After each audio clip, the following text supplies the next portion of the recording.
지금은 이렇게 정보 홍수 시대라, 이렇게 다른 말로 표현하면 가르침의 과잉 시대라, 이렇게 말할 수 있습니다. 스마트폰 하나를 딱 들고 있으면 1만 명의 스승이 있습니다. 1만 명의 스승. 요즘은 인공지능까지 있어가지고 스승이 더 많아졌어요. 옛날에는 유튜브만 들어가도 내가 배우고 싶은 온갖 종류의 가르침들을 배울 수가 있습니다. 그 다음에 요즘은 또 인공지능까지 있어가지고 얼마나 또 배우기가 좋은지 모릅니다. 엄청나게 많은 스승들이 많은 시대 속에 살고 있습니다.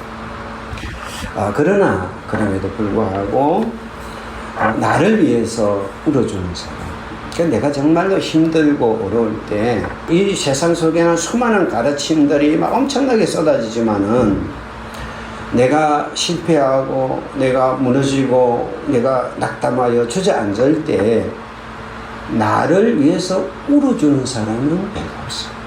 나의 실패를 기다려주는 사람도 별로 없어요. 내가 넘어졌을 때 넘어진 나를 품어주는 사람도 별로 없어요. 내가 잘못을 범했을 때 포기하지 않고 끝까지 믿어주는 사람도 별로 없습니다. 우리는 이런 사람을 참 스승이라 이렇게 부릅니다. 유튜브에서 보여주는 수많은 가르침들, 인공지능이 나에게 보여줄 수 있는 수많은 교훈들이 있지만은 그러나 그들이 나를 울어주지 않아요. 실패한 나를 위해서 기다려주지 않아요. 넘어졌을 때 품어주지 않아요. 그러다 보니까 가르침은 굉장히 많은데 정보는 과잉인데 마음은 고구해지고 정말 참된 스승을 찾기가 눈을 씻고도 어려운 시대 속에 살고 있어요. 유튜브에서 스승의 날 이래가지고 선생님들이 나와가지고 뭐 이렇게 토요일을 하는데 거기서 그런 이야기예요. 다시 태어나도 선생님이 될 수 하고 싶은 사람을 했더니 두 사람밖에, 뭐 여사는 두 사람밖에 없어요. 그 두 사람이 누구냐? 임용된 지 이렇게 뭐 3개월 된 사람. 그 다음에 평생 7년 동안 생활 지도부 선생님만 하다가 담임 맡은 지 이제 2년 된 선생님. 그 선생님들만 그러고 나머지는 딱 힘들대요, 선생님. 그냥 뭐 요즘은 애들 앞에서 상을 주면 칭찬을 하면 안 된대요.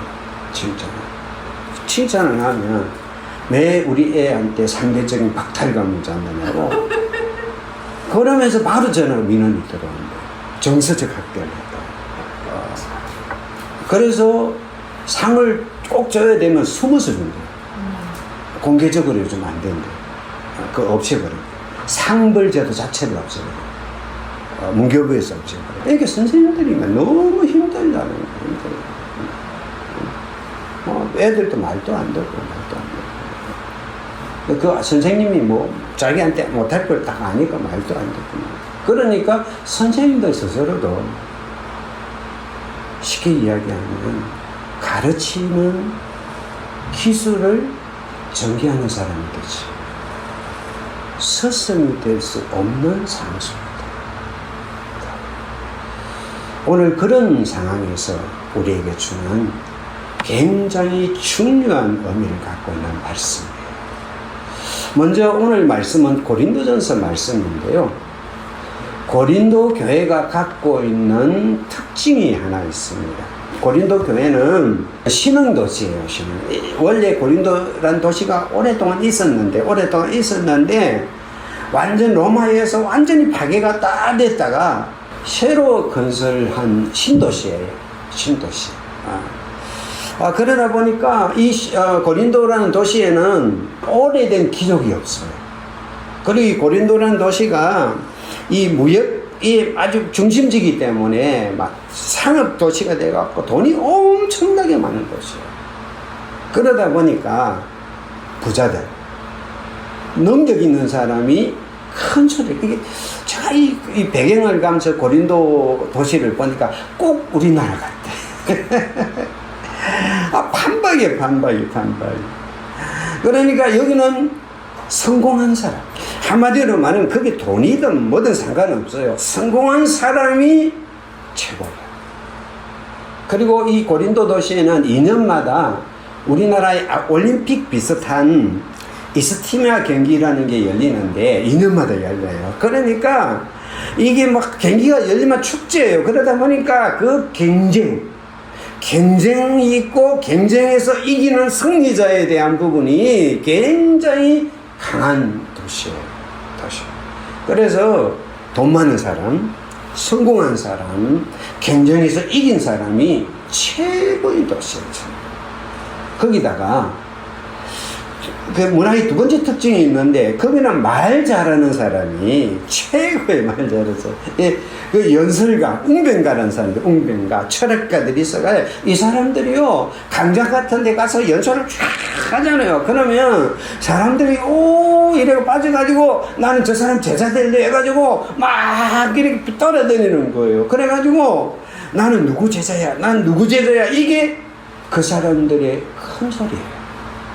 특히 우리말로 하면 지금 아이돌, 아이돌, 그 요즘 인플루언서 이런 거예요. 그러니까 막 인기 많으면 나 누구 팬인 것처럼 그래가지고 나는 누구한테 배워서 나 스승이 누구야 이러면 그게 자기 출세를 보장짓고 자기에게 그런 도시예요.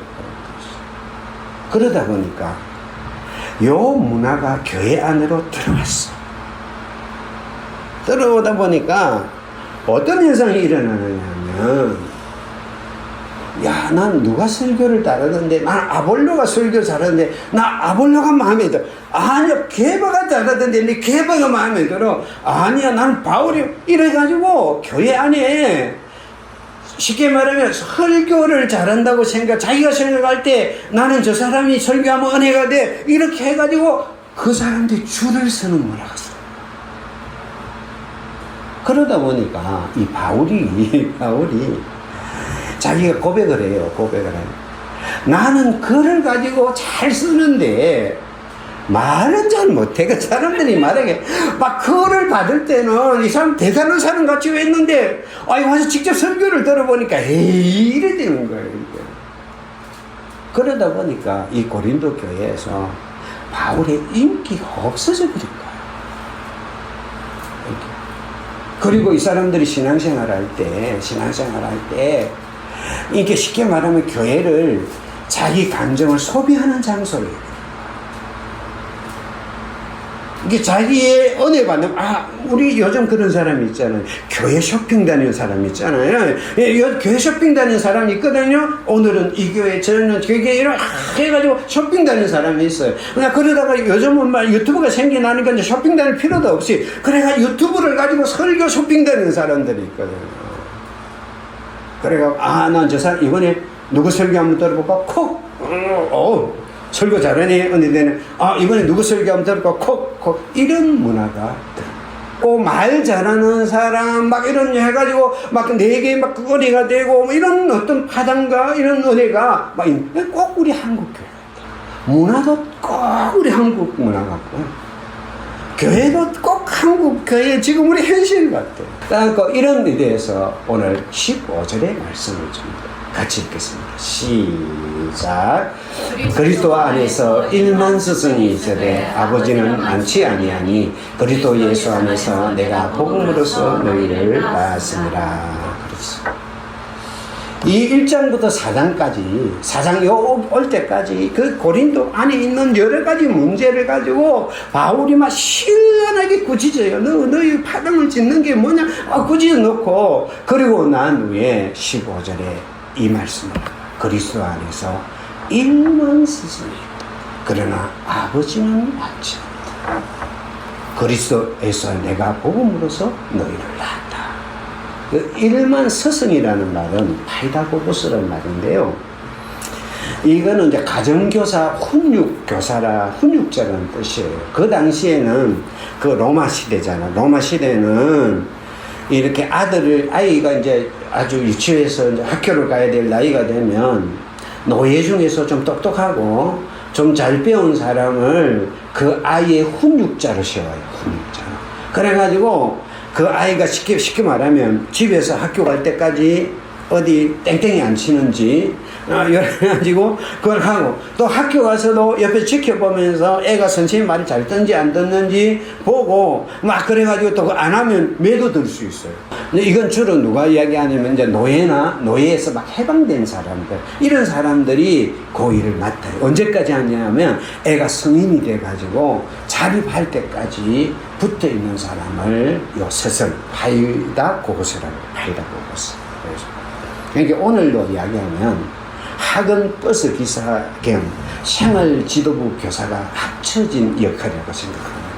이게 학교까지 태워다 주고 그 다음에 생활 지도하는 그런 사람을 파이다. 이 사람들은 뭐냐면 자기의 역할만 하면 돼요. 막 학교 잘 때려주고 그 다음에 다른 훈육해주고 그래가 엇길로 안 가도록 막 이래 놓으면 주인으로부터 딱 월급 나오고 주인으로부터 이래가지고 이런 사람을 스승이라 이렇게 파이다 고고서라 이렇게. 그러나 아버지는 아니십니다. 그 아버지는 누구냐면 낳아준 아버지. 낳아줬다는 말은 생명을 주죠. 너에게 교육을 가르치고 뭔가 훈련을 해주고 이런 사람은 많지만은 생명을 준 아비는 많지 않다. 그러면서 내가 복음으로서 이 두 가지가 파이다 고고서라는 일반적으로 말하는 우리가 생각하는 스승이라는 가르치는 사람, 훈육자라는 사람이 있고, 자기의 생명을 주어서 그 생명을 낳게 만들어주는 아비가 있다. 다른 말로 말하면 그냥 기술적으로 가르치는 사람이 있고 아비의 심정으로 가르치는 사람이다. 아비의 심정으로 가르친다는 말은 무슨 말이냐면 같이 한번 읽어보겠습니다. 시작. 도리어 너희 가운데서 유순한 자가 되어 유모가 자기 자녀를 기름과 같이 알렸으니 우리가 이같이 너희를 사모하여 하나님 복음뿐만 아니라 우리의 목숨까지도 너희에게 주기를 기뻐함은 너희가 우리의 사랑하는 자 됨이라 그랬어요. 우리가 사도로서 막 할 수 있지만은 우리가 너희 가운데서 유순한 자가 되어서 마치 젖먹이는 유모, 젖먹이는 어미처럼 어미가 자기 자녀를 기름과 같이 내가 너희를 가르쳤다. 어떤 정도는 복음만 가르치는 게 아니라 성경만 가르치는 것이 아니라 우리의 목숨까지도 너희에게 주기를 기뻐했다 그랬어요. 왜요? 사랑하기 때문에 내가 지식을 주고 교훈을 주고 이런 가르침을 주는 게 아니라 내가 그 가르침과 함께 나의 목숨까지도 주기를 원했는데 기뻐했는데 그 뭐냐 하면 너희가 내 사랑하는 자가 되겠다. 그리고 거기 11절에 보면 같이 읽겠습니다. 시작. 너희도 아는 바와 같이 우리가 너희 각 사람에게 아버지가 자기 자녀에게 하듯 권면하고 위로하고 경계하노니 그랬어. 바울은 자기가 가르칠 때 자기의 가르치는 마음을 어떻게 표현하느냐, 어미가 자식을 위해서 생명을 내어주듯이 가르쳤고 아비가 자기 자녀에게 하듯이 가르쳤다. 그럼 이렇게 가르치는 거 어떤 가르치느냐? 그 아이 자체가 문제. 가르치는 일이 아니고 그 아이 자체가 생명을 가지고 그 아이 자체가 변화가 되고 그 아이 자체가 잘 되는 거, 그게 목적. 일반적인 스승은 가르치다가 안 되면 포기하지만 아비는, 부모는 자식을 가르치다가 안 되면 포기하지 않죠. 끝까지 가죠. 그게 아비의 심정으로 그렇죠. 할렐루야, 할렐루야. 다시 한번 읽어보겠습니다. 시작. 그리스도 안에서 1만 스승이 있으되 아버지는 많지 아니하니 그리스도 예수 안에서 내가 너희가 복음으로서 너희를 낳았습니다. 이 낳았다는 말은 지난주에 이야기한 것처럼 낳았다는 말 속에는 해산의 고통이 있어요. 바울이 낫겠어요. 우리가 거듭나는 것은 하나님이 우리를 낫게 하는 거죠. 그런데 이걸 낫다는 표현을 쓰고 아비라는 표현을 쓰는 이유는 뭐냐면 내가 예수를 믿고 생명을 얻는 과정 속에는 내가 해산의 고통을 했다. 같이 한번 읽어볼까요? 시작. 나의 자녀들아, 너희 속에 그리스도의 형상을 이루기까지 다시 너희를 위하여 해산하는 수고를 하노니. 내가 너희를 위해서 해산하는 수고, 해산하는 것이 지금 해산할 때의 통증이에요. 통증을 가지고 하는데 여기 표현이 다시 너희를 위하여, 다시 했다. 그러니까 태어날 때 한번 쫙 해산하는 게 아니라 다시 계속해서 해산이 언제까지 하는가 하면 우리 안에 그리스도의 형상이 이루기까지. 가르침을 받는 우리 안에서 그리스도의 형상이 내 안에 이루어질 때까지 계속해서 해산의 수고를 한다. 영적으로 태어날 때도 해산의 수고를 하지만 이게 또 어린이들은 얼마나 자주 넘어지고 이렇게 합니까? 그 고린도 교회가 얼마나 마음을 속상해 합니까? 파벌이 일어나죠. 그 다음에 심지어는 여러 가지 말할 수 없는 범죄가 일어나죠. 법정 소송을 하죠. 막 온갖 일들이 일어나니까 그걸 가지고 그냥 해산의 수고를 하면서 그대로 풉니다. 할렐루야. 아비의 마음을 가졌다는 것은 계속해서 수고하고 그럼 바울은 어떤 해산의 수고를 했느냐? 같이 한번 읽겠습니다. 시작. 그러므로 여러분이 일켜 내가 3년이나 밤낮 쉬지 않고 눈물로 각 사람의 훈계하던 것을 기억하라. 이게 밤낮에 눈물로 그냥 교육한 게 아니라 눈물을 가지고 계속. 그리고 이 고린도서가 눈물로 편지를 씁니다. 할렐루야. 그 말씀을 전하는데 막 기뻐서도 눈물이 나겠지만은 그들이 참 그 말씀대로 안 따라올 때 마음이 상하고 힘들잖아요. 그러니까 정말 변화되어야 되는데 변화되지 않을 때 그냥 마음이 상한 거예요. 힘든 게. 그래서 눈물로. 그리고 그가 고린도후서 11장 23절 28절에는 자기가 이 정말 해산의 수고를 위해서 얼마나 고생했는지를 쭉 나열을 하는데요. 유대인에게 40에 하나 가면 매를 5번 태장을 3번 맞았고 3번 맞았고 돌로 맞아 죽을 뻔한 게 한 번이고 한 번. 파선을 3번 했고요. 강해위원과 강도위원 수없이 했고요. 굶주림과 추우와 겁여서 여러 번 했고. 이거는 전부 다 외적으로. 그것뿐만 아니라 더 힘든 게 뭐냐면 내적으로 교회를 향해서 날마다 근심하고 고민하는데 그걸 날마다 근심하고. 이게 해산이었어요. 유튜브에서 하는 사람이 나의 영혼을 위해서 울지 않아요. 우리가 많이 하는 그 부분들이 나의 영혼을 위해서 정말 애를 쓰지 않아요. 해산의 수고. 그런데도 불구하고 그렇게 했으면 아이고 감사합니다 그래야 되는데 오늘 이게 비난당하고 오해를 받고 바울이 무슨 사도냐 이런 오해나 받고 이 고린도 교회에서 바울이 무슨 사도냐 이런 오해나 받고 이러니까 얼마나 참 그렇게 우리가 고통사는 같으면 내가 너희를 위해서 얼마나 애를 쓰고 수고하고 그랬는데 그럴 수 있어 이럴 수 있잖아요. 그런데도 불구하고 바울은 오늘 나는 너의 아비다. 복은 아비다. 복백을 합니다. 그 말은 뭡니까? 화를 내기보다 아비다. 이 말 속에는 눈물이 들어요. 오늘 정말 우리의 인생의 글을 걸어올 때 우리의 삶을 잊게 만든 것은 많은 수고도 있지만 정말 해산의 수고를 가지고 우리를 시험하는 참 스승들이 우리 있기에 오늘 우리가 있는 줄 믿습니다. 같이 한번 읽겠습니다. 시작. 나는 이제 너희를 위하여 뵙는 괴로움을 기뻐하고 그리스도의 남은 고난을 그의 몸된 교회를 위하여 내 육체에 채우노라. 그랬습니다. 이게 바울이 왜 이런 수고를 하는 해산의 수고를 가면서 왜 이렇게 가르치느냐 하면 그리스도의 남은 고난을 채우기 위해서.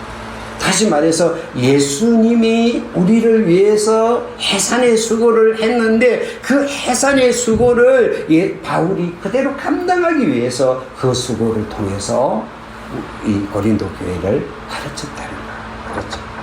여러분, 이 바울의 이 해산의 수고를 걸어가는 이 길은 바울이 대단해서가 아니라 예수님이 우리를 위해서 해산의 수고를 통해 우리를 낳았기 때문에 그 은혜를 품고 걸어가는 거예요. 어느 날 예수님께서 우리 오병이의 사건을 보면 너무 지치고 피곤하잖아요. 피곤하니까 제자들을 보고 야 우리 좀 쉬러 가자 이래가지고 배를 타고 아주 한적한 곳에 쉬러 갔거든요. 쉬러 갔는데 그 가니까 좀 쉬려고 했더니 그게 주변에 있는 사람들이 예수님이 배로 간다는 소식을 듣고 막 마을 사람들 데려오는데 5,000명이 넘는 사람이 그 예수님 쉬라고 앉아있는데 제자들하고 좀 쉬려고 너무 피곤해가지고 앉아있는데 그냥 덕실덕실 모여오는 거예요. 왜 이렇게 사람이 질려 죽겠다. 어떤 선생님 그러더라고요. 아이들한테 질려 죽겠대. 다시는 애를 보고 싶지 않대. 다시 태어나면 그 애들하고 상대하고 싶지 않다고 해요. 얼마나 힘들어요. 좀 쉬려고 왔는데 막 득실득실 모여드니까. 그런데 예수님은 성경이 뭐라고 하냐면 그들을 불쌍히 여겼다 그랬어요. 목자 없는 양같이 오는 걸 그들을 불쌍히 여겨가지고요. 그 쉬는 거 그냥 두고 그 5,000명이 넘는 사람들을 그 강의 넣어놓고 저 가르쳐도 가르쳐봤지만은 이 강의하는 거 진짜 힘들거든요. 하루 종일 강의하고 나면 저녁이면 파김치가 되거든요. 다시 강의를 시작하는데 얼마나 이 가르치는지 열심히 해가 지는데도 막 계속 강의를 이어가니까 제자들이 예수님 지금 해가 지고 있는데 그래 해야 되겠습니까? 이 사람들 빨리 보내야 됩니다. 보내갖고 어디 가서 먹을 거라도 사 먹게 해야지 이렇게 잡고 있으면 안 됩니다 하고 이야기하자. 그러니까 그때 예수님이 그대를 보낼 거 없다. 너희가 먹을 거 줘라. 그러니까 제자들이 깜짝 이 들녘에서 뭘 5,000명 넘는 사람 먹을 걸 줍니까? 200도날이 넘게 드는데요. 그러니까 예수님께서 아니다. 너희들이 한번 찾아봐라. 그러니까 제자들이 예수님이 하니까 성안에 못 이겨가지고 막 찾잖아요. 그러니까 물고기 2마리 보리떡 5덩이 나오죠. 그러니까 그걸 갖고 예수님께서 얼마나 간절하게 기도해요. 아버지 저들을 줄임체로 보낼 수 없어요. 저들이 가다가 줄여서 정말 기진하여 쓰러질 겁니다. 하고 얼마나 간절하게 기도를 했어요. 떼주는데 500여 역사가 거기 있는 모든 사람들이 배가 부르게 만들고 그리고 12강줄이가 남았고 무슨 이야기야? 예수님은 우리를 가르치고 그냥 지식만 주는 게 아니라 우리의 고통과 아픔뿐만 아니라 우리의 생명까지도 채워주기를 원하고 먹여주기를 원하는 게 예수님이시죠. 오늘도 예수님은 우리에게 복음만 주는 게 아니고 오늘도 우리에게 예수님은 진리만 주는 게 아니라 내 삶이 아프고 고통스럽고 힘들고 기진에서 쓰러지는 내 삶을 향해서 내가 너희를 그대로 보낼 수 없다. 내가 너희를 그대로 보낼 수 없다. 반드시 내 영혼을 책임지고 내 삶을 책임져서 우리를 세워가는 게 주님의 사랑이에요. 할렐루야. 그리고 예수님께서는 그 제자들이 다 실패할 줄 알잖아요. 베드로가 부인하고 제자리에 떠날 줄 알지만은 성경은 뭐라고 말합니까? 요한복음 13장 1절 같이 읽겠습니다. 시작. 6월절 전에 예수께서 자기가 세상을 떠나 아버지께로 돌아가실 때가 이런 줄 아시고 세상에 있는 자기 사람들을 사랑하시되 끝까지 사랑하십니다. 끝까지 사랑하십니다.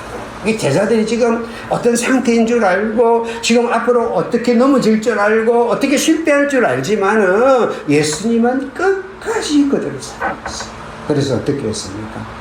그 제자들이 그 안에서 자리 다툼하니까 예수님께서 그 자리에서 대야를 가져와가지고 수건을 가져와가지고 제자들이 발을 씻기 시작하잖아요. 발을 씻기는 건 누구예요? 노예가 하는 거거든요. 근데 예수님께서 그 제자들 앞에 무릎을 꿇고 발을 씻기는 거예요. 그러면서 뭐랍니까? 내가 너희를 사랑한 거 너희도 서로 섬겨라. 너희도 사랑해라. 그리고 우리가 잘 아는 대로 그 겟세마네 동산에서 땀방울이 핏방울이 될 때까지 몸부림치면서도 걸어갔잖아요. 왜 걸어갔습니까? 그 길을 걸어가야만, 그 해산의 수고를 해야만이 우리를 살리고 있다 알기 때문에 그 길을 걸어갔었죠. 그 십자가를 통해서 우리의 영혼을 살리셨고, 그리고 나중에 베드로가 부인했을 때 내가 나를 사랑하느냐 끝까지 찾아가서 그 베드로를 일으키고 세워주신 분이 예수님이시죠. 할렐루야. 예수님은 포기하지 않습니다. 일반 스승들은요, 내 말을 안 들으면 포기합니다. 내 가르침이 안 들으면 포기합니다. 여기까지야, 여기까지야, 여기까지야. 그러나 아비 되신 예수님은요, 아비 심정을 가진 예수님은요, 말을 안 들을 때, 우리가 실패할 때 당신이 십자가를 져요. 당신이 십자가를 지고 당신이 우리 위해서 죽죠. 할렐루야. 그 은혜가 오늘 우리를 태워가는 줄 믿습니다. 아멘. 5월 15일 날 기사가 하나 있던데요. 이런 기사가 떴더라고요. 질문해 보니까. 제목이 아빠 잃은 제자에게 7년간 이어진 기적. 이렇게 되어 있는데, 포항에 있는 사건이더라고요.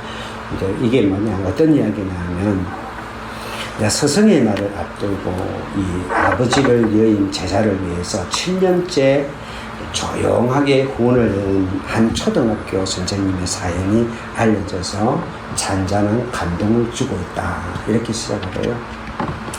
그래서 15일 이 포스코 교육재단에 따르면 이 사연의 주인공은 포항 제철에서 운영하고 있는 지곡 초등학교에 근무하는 A 교사입니다. A 교사인데 2016년도에 요 B군이라고 1학년 때 담임을 2016년에 이제 담임을 맡았는데 2020년에 갑자기 그 B군의 아버지가 병으로 돌아가셨습니다.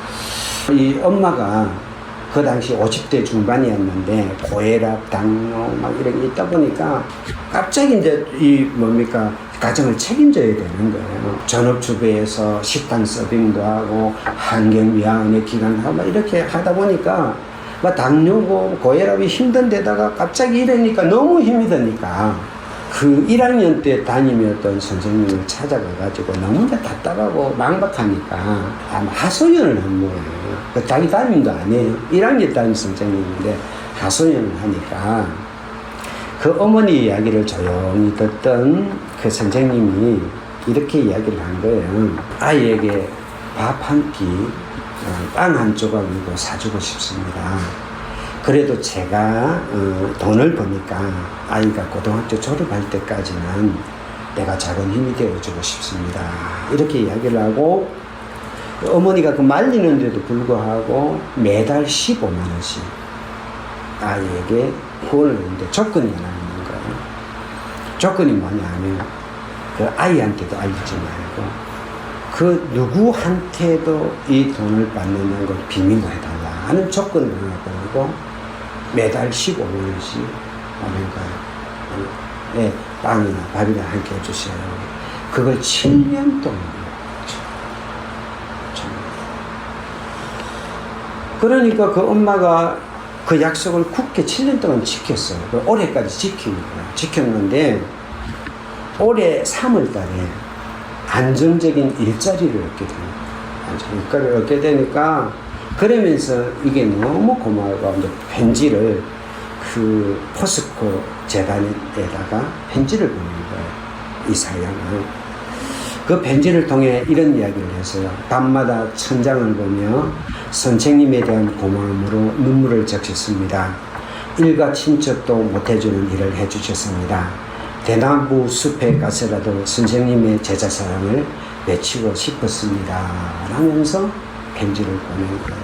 그래서 이 포스코에서 제 교육계대 이 사연을 접하고 이번에 스승의 날에 표창장과 부상을 부여를 했는데 그 표창장에는 이런 내용이 들어있습니다. 보이지 않는 곳에서 소리 없는 나눔을 실천해온 선생님의 숭고한 교육 철학과 나눔 정신을 기립니다. 하고 묻고 그런데 이 정도 되니까 인터뷰가 들어올 거 아니에요. 교사가 극구 자기 이름을 밝히지 마라. 그래서 그냥 A 교사 B군으로 기사가 났어요. A 교사 B군으로 났는데, 왜냐하면 알려지면 그 학생이 도움을 받는다는 것이 상처를 받을까 봐 했어요. 상처를 받기 위해서 하고, 그리고 자기는 그러니까 고등학교 졸업할 때까지 후원할 거라고 그렇게 이야기를 기사가 났더라고요. 그리고 보는데 정말 눈물이 나더라고요. 이게 아비의 심정이구나. 아비의 심정. 그런 생각을 했어요. 이분을 여러분들이 아는지 모르겠는데요. 야누슈 코르차키라는 분인데, 이분은 폴란드 유대인 출신의 소아과 의사입니다. 그리고 아동교육학자 작가인데요. 이분이 유대인 고아원을 운영했어요.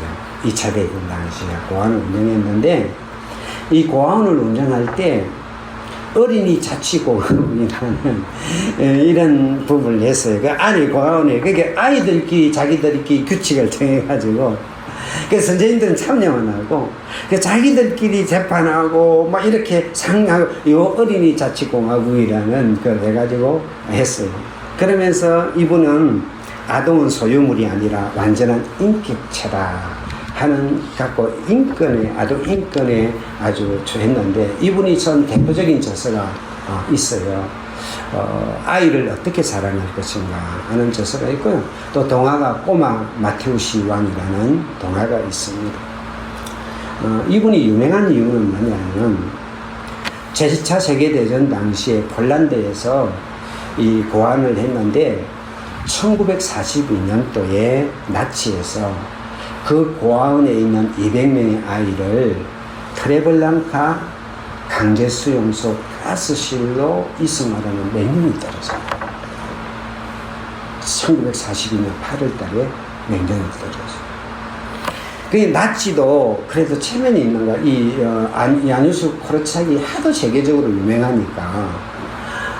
그래서 차마 그럴 수 없으니까 그에게 목숨을 건질 수 있는 탈출 증명서를 가르쳐. 당신은 살아라. 그래도 당신은 탈출할 증명서를 제출을 해줘요. 그러잖아요. 그러면 이제 아이들은 할지라도 또 다른 아이를 내가 돌볼 수가 있고, 앞으로 또 어린이를 위한 많은 사역들이 있을 수 있잖아요. 그런데요, 그는요, 그들 앞에서 이 증명서를 찢어버려요. 찢어버리면서 뭐라고 이야기하느냐 하면, 자식이 죽으러 가는데 아비가 어찌 혼자 살겠습니까? 자식이 깜깜한 어둠 속으로 죽으러 가는데 아비가 어떻게 혼자 살겠습니까? 나는 아이들을 버리지 않을 것입니다. 한절을 찢어버려요. 그리고 이송하는 그날 코르차는 가장 작은 어린아이를 품에 안고 다른 아이의 손을 잡으면서 두려움을 떨고 있는 200명의 아이들과 함께 열차에 올라요. 그 수용소로 가는 동안에 아이들하고 이야기하면서, 아이들을 위로하면서, 선생님이 너희들 함께 하겠다. 그리고 가스실의 문이 닫히는 마지막 순간까지 아이들을 품에서 놓지 않았다.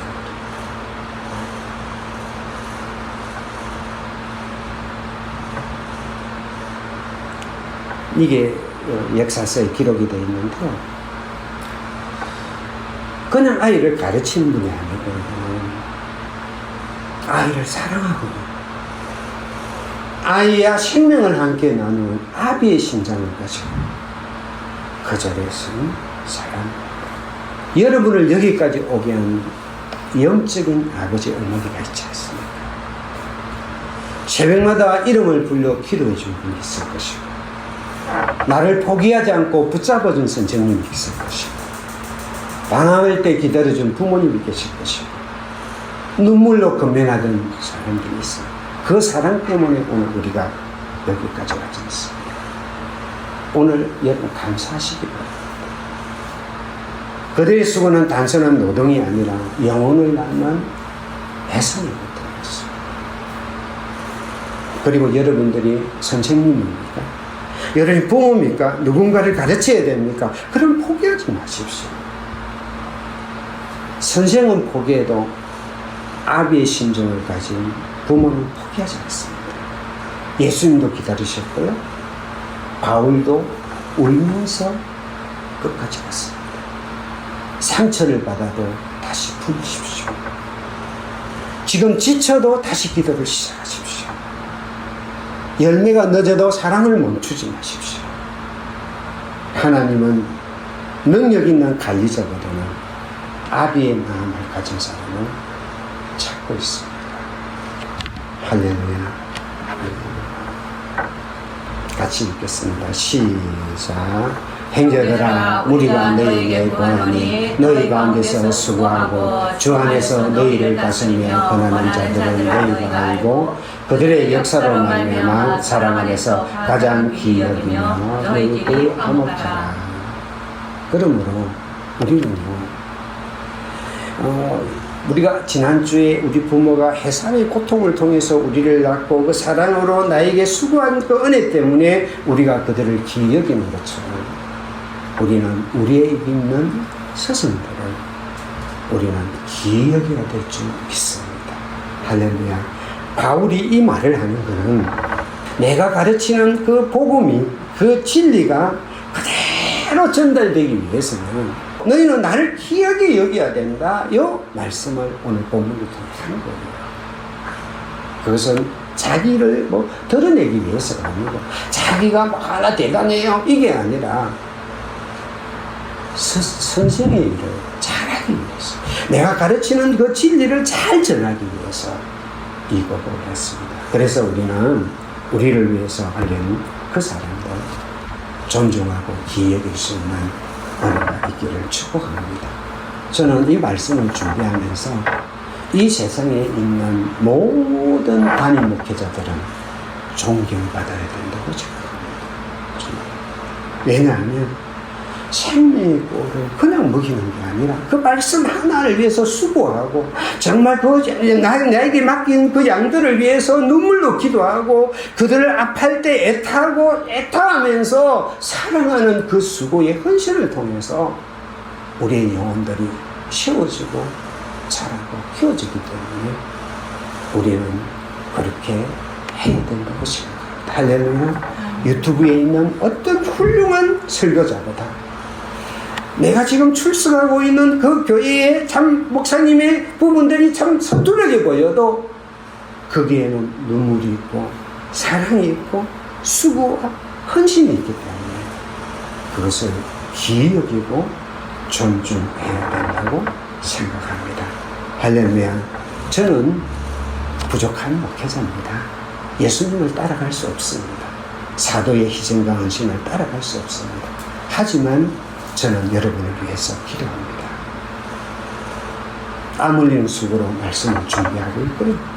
부족하지만은 해산의 수고를 감내하려고 애를 쓰고 있습니다. 참 말하기가 좀 그렇지만은 제가 하는 설교와 가르침을 귀히 여기고 귀히 받으시는 은혜가 있기를 축복합니다. 할렐루야. 기도하겠습니다. 사랑하는 주님의 은혜를 진심으로 감사를 드립니다.